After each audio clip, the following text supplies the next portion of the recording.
Je m'appelle Charlotte et je pense que les plus belles découvertes se font au bout de la rue. Ce que j'aime, c'est découvrir notre beau pays avec des personnes exceptionnelles et souvent insolites. Alors, je vous emmène avec moi. Cette semaine, je vous propose de me suivre dans un petit coin niché entre la Normandie et les Hauts-de-France, la vallée de la Brelle. La vallée de la Brelle est connue pour regrouper un savoir-faire dans le domaine de la verrerie. Et moi aujourd'hui j'ai rendez-vous avec Stéphanie parce que son entreprise développe un savoir-faire bien particulier qu'on va découvrir ensemble. Ici, on fabrique des flacons en verre ou en cristal pour les grandes enseignes de la parfumerie et des spiritueux. C'est l'une des dernières verreries en France à travailler majoritairement à la main.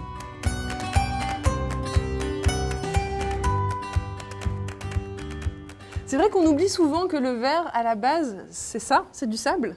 Bah oui, absolument, naturellement. C'est juste un sable comme celui-ci, très fin. Qui vient d'où ?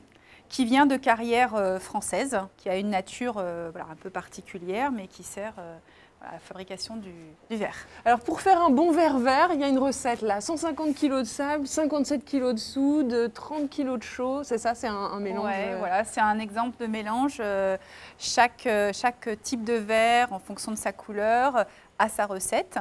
Et pour la personne qui va pouvoir composer son verre, il faut qu'il suive quand même scrupuleusement cette recette pour qu'on puisse avoir à la fois la couleur fidèle, la bonne fusion, etc. On est là au début de la vie du verre et le début de la vie de l'entreprise, c'était quoi et c'était quand surtout? Alors, c'était il y a longtemps. Oui, ça remonte un petit peu à loin. Le début de la vie de l'entreprise, c'est il y a 100 ans à peu près. Il y a eu des époques fabrication du verre à la main, vraiment à l'ancienne, à la canne, au soufflage. Et puis après, il y a eu un peu plus d'automatisation. Walter Sperger d'ailleurs était à l'origine des premières machines semi-automatiques qu'on utilise encore aujourd'hui et qui après ont gagné l'ensemble des verreries dans une phase un petit peu plus industrielle. Et puis après, il y a eu la grande industrialisation des verreries qui sont devenues là complètement automatiques. Mais alors ici, justement, tout n'est pas automatique. C'est ça Non. aussi qui fait la spécificité de l'entreprise. Qu'est-ce qui fait qu'elle est unique aujourd'hui ? Ce qui fait qu'elle est unique, c'est que justement, Walter Sperger est la dernière verrerie semi-automatique de France.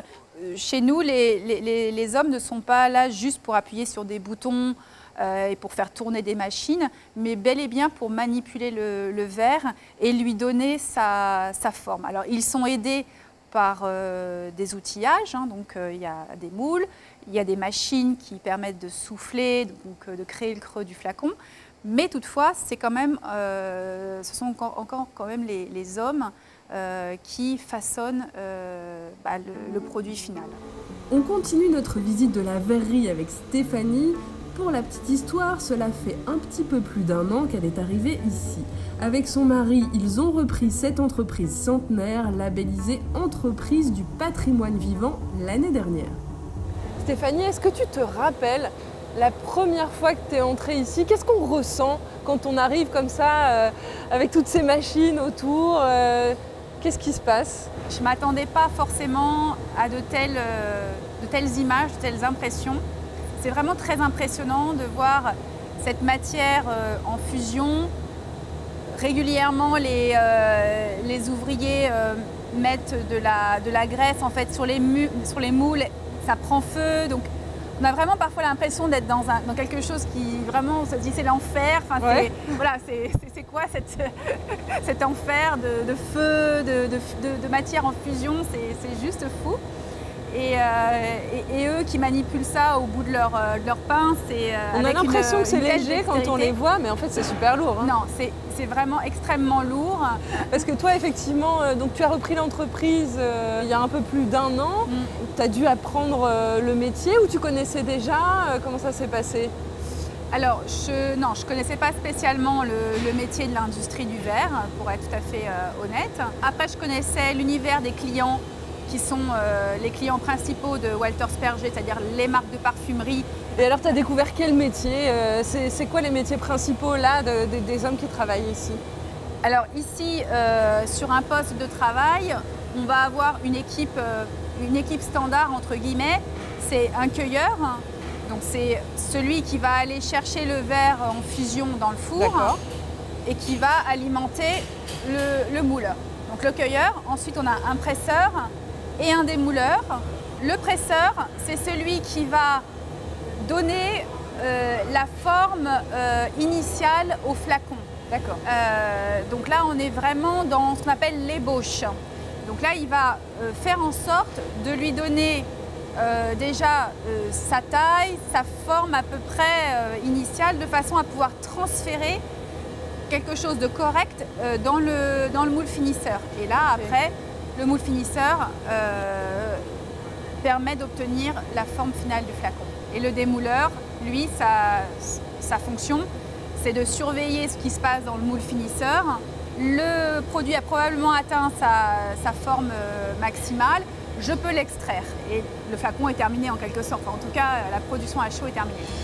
Et les flacons qui sortent des ateliers, ce sont de petites séries très spécifiques ou encore de grands modèles d'exposition de parfums ou de spiritueux. Pour la suite de la visite, Stéphanie m'emmène dans les réserves, véritable mémoire de l'histoire de la verrerie. Wow. C'est la caverne d'Ali Baba, j'ai l'impression. Mais qu'est-ce que c'est en fait? Alors en fait, ici, c'est ce qu'on appelle la chambre à moule. Donc c'est une allée d'outillage. Il y a à peu près 4000 moules qui sont stockés un peu partout dans l'usine et une grande majorité est ici. Oh, donc là, ça veut dire qu'il y a des archives, même parfois les sociétés de parfumerie, elles peuvent retrouver des très très vieux flacons. Oui, complètement, complètement. Il y a des moules qui datent, voilà, comme je te dis, d'il y a très très longtemps. On a refabriqué récemment un flacon des années 20 pour une marque très emblématique française. Donc oui, tu as ici tout un tas d'anciens outillages, mais qui peuvent encore fonctionner si on les sort de leur bel endormissement. Il y a plein de pinces aussi. Pourquoi il y en a autant? Eh bien, pour chaque flacon qu'on va fabriquer, on va avoir un outillage qui va comprendre également donc, des pinces. Les pinces, c'est ce qui sert à tenir le flacon. Cette verrerie est installée au cœur de la vallée de la Brelle, que l'on surnomme la vallée du verre et même la Glass Valley en anglais, car il faut dire que plus de 70% de la production mondiale de flaconnage de luxe est faite ici, entre le département de la Seine-Maritime et celui de la Somme. Il n'est pas impossible que vous ayez chez vous un flacon qui a été fabriqué sur ce territoire. Les flacons terminent leur course ici, mais enfin c'est aussi ici que commence leur vie dehors. L'entreprise aussi, elle est dans une nouvelle vie parce que vous êtes arrivé avec ton mari, vous avez investi dans cette entreprise qui n'allait pas forcément bien au départ. Aujourd'hui, ça reprend. Est-ce que c'est une fierté pour toi de réussir ça, d'avoir entrepris ça? Oui, bien sûr, c'était un gros challenge, comme on dit.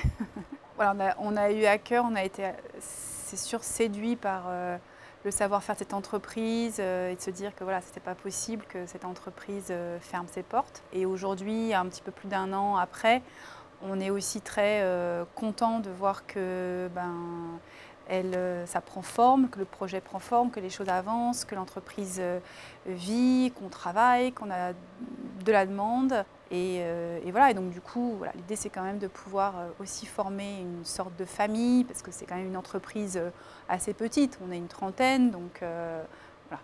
Tu as parlé de compétences, de savoir-faire. Ici, on est sur un territoire aussi, la vallée de la Brelle, qui regroupe un savoir-faire assez important. Comment tu te positionnes là-dedans? Est-ce que c'est important pour toi, ce lien au territoire? C'est très important. Il y a ici, dans la vallée de la Brelle, en effet, tout un écosystème lié au verre. Plus de 70% du flaconnage de parfum mondial est issu des entreprises de cette région, donc c'est quand même extrêmement important. Si ça se trouve, on a tous chez nous un flacon qui vient de pas loin d'ici. Forcément, ça c'est clair, c'est évident, ça ne peut même pas être autrement. Donc voilà.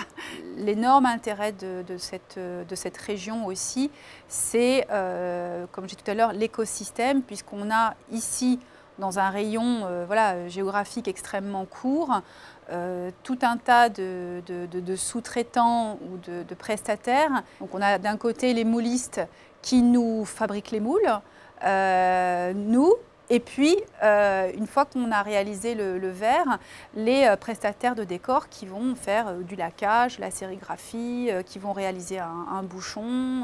Donc ça, c'est vraiment extrêmement précieux. En fait, c'est la grande famille du verre de la vallée de la Brelle. Exactement, tout à fait. On peut dire ça, oui, oui. C'est ici que notre visite de cette verrerie centenaire se termine.